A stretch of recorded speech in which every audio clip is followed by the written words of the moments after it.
Hi ಸ್ನೇಹಿತರೆ, ಕಾವೇರಿ ಚಾನಲ್ಗೆ ಸುಸ್ವಾಗತ. ಇವತ್ತಿನ ವಿಷಯ ಬಂದುಬಿಟ್ಟು ಗೋಮಾತೆಗಳ ಬಗ್ಗೆ ನಾನು ಹೇಳೋಕ್ಕೆ ಇಷ್ಟಪಡ್ತೀನಿ. ನೋಡಿ ಫ್ರೆಂಡ್ಸ್, ನಿಮ್ಮ ಮನೆಗೆ ಯಾವುದೇ ಹಸು ಬಂದರೆ ನೀವು ಅದನ್ನು ಹಾಗೆ ಎದ್ದು ಕಳಿಸ್ಬೇಡಿ. ನಿಮ್ಮ ಮನೇಲಿ ಏನಿರುತ್ತೆ ಅದನ್ನು ಕೊಟ್ಟು ಕಳಿಸಿ ಸ್ನೇಹಿತರೆ.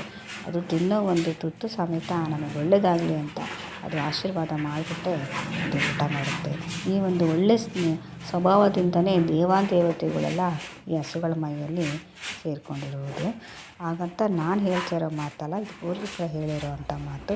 ದಯವಿಟ್ಟು ಯಾವುದೇ ಕಾರಣಕ್ಕೆ ನಮ್ಮ ಮನೆಗೆ ಹಸುಗಳು ಬಂದರೆ ಏನಾದರೂ ಒಂದು ಕೊಟ್ಟು ಕಳಿಸ್ರಿ ಸ್ನೇಹಿತರೆ. ಆದರೆ ಅಂತೂ ಕಳ್ಸೋಕ್ಕೆ ಹೋಗಬೇಡಿ. ಇದರಿಂದ ನಮಗೆ ತುಂಬ ಒಳ್ಳೆಯದಾಗುತ್ತೆ ಸ್ನೇಹಿತರೆ.